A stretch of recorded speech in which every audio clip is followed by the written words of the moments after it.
So the federal government is actually doing some things. Well, let me qualify that. Senators Warner, Rubio, and Collins have joined forces here, and they are circulating a draft bill that would mandate some 24-hour disclosures about cyber attacks within organizations that are either within the federal government or directly supporting the federal government through federal contracts. Now, this is something that has been proposed in the past at various times, but I don't think there's ever been quite the sense of urgency that there is today about, actually putting something in the law that says if you are attacked, you need to disclose that to the federal government if it involves something related to the federal government. Now, there are exceptions, carved into this, and there's also some liability waivers that are in the draft version of the bill that would serve as sort of an inducement for organizations to actually admit very rapidly, we have an issue, we've been attacked. And that has been sort of an issue in the past with cyber breaches. We've seen a very familiar pattern in the private sector and even in the government sector to a bit, where a breach occurs, damage control is initiated internally, and then the breach is disclosed, but usually after somebody else figures it out first. And that's just the wrong way to do it, because in that interim period, data is compromised. Individuals' lives are compromised and at risk. So hopefully this resolves some of this here. I will say that it's probably not going to be as aggressive as I would like it to be, or as expansive. Again, it only deals with organizations that are dealing directly with the federal government. Right. I think there's probably a larger set of regulations that we need to discuss that apply to the true private sector serving direct consumers in there. But at least we're moving down that road, and I think that's a good positive here. Yeah, I do as well. I think that there's a couple different thoughts that I have. One is that in many instances, it's not the organization itself who discovers the problem, right, the breach, and in more instances than I can count, it's been cybersecurity threat researchers, experts who absolutely who.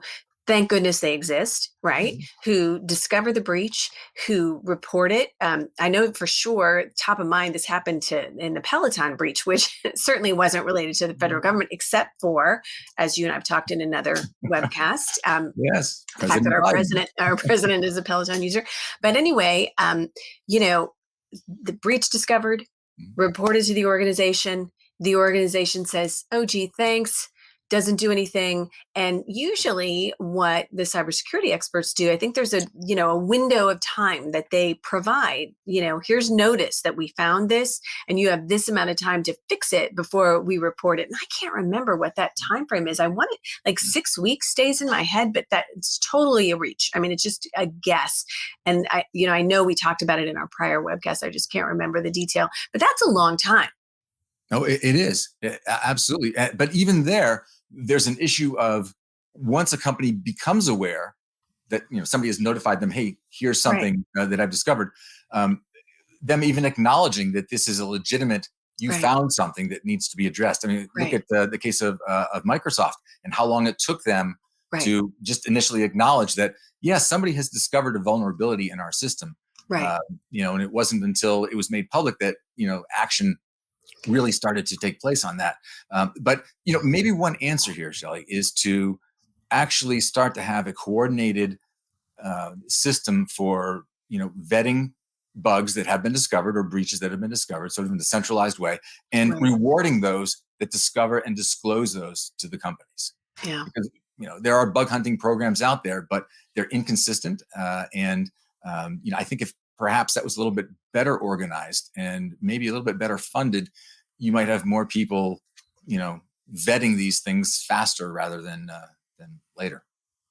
Yeah, absolutely. I think there is something needs to happen in this space. And I think even, again, I think the folks who discovered the SolarWinds attack, it wasn't SolarWinds.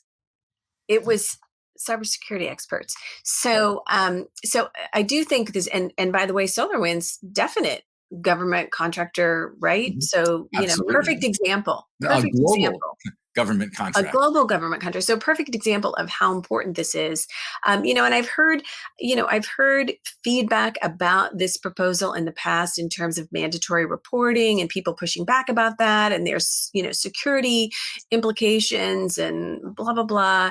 But the reality of it is, especially as it relates to anyone doing business with the federal government or any federal government, there really does need to be some mandates in place there. I Yeah. think that this is just something like I feel like this is a game of whack-a-mole, right?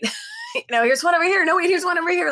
It's just like, and it keeps getting worse, and it's going to keep getting worse. And it's kind of like going back to how we started our conversation talking about the Western Digital storage drives. It's like what's happening out there in terms of threat actors is in some instances it's just because I can.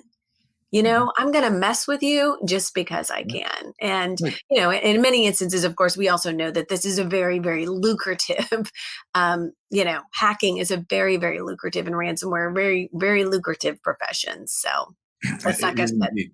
that's not going to stop. One thing that would be interesting here, kind of combining a couple of the different stories that we're talking about here today, take this legislation and then take DOE's request for funding. Yeah. Wouldn't it be interesting if we combine that with the administration's overall infrastructure plan and said, here you go, we're going to give every private business out here X number of dollars. And what we want you to do is discover all the shadowware and shadow data that you have in your system that you don't know about. Right. I mean, that would be a phenomenal initiative right there. Very focused. Here's your target. Here's what we want to do. But think about Here's the money to do it. Here's the money to do it. Think about over the past decades, how many devices have been brought into a system, replaced by something else, usually gradually over a period of time, and then just left sitting in the system. And certainly today, as we go into this work from home, digital hybrid mode of business operations, there's even more of that that's sitting out there now that in many cases has been connected into the network that people don't even know is ever there into the network. So that would be an interesting thing if we could kind of find a way to make that particular type of initiative happen. Yeah, that would be very cool. Although, we have a difficult time, it seems, agreeing on what infrastructure really is. And the reality of it is that, technology and the internet and all of the things connected to it, that is the infrastructure of this century. And really understanding what is involved in protecting it is tremendously important.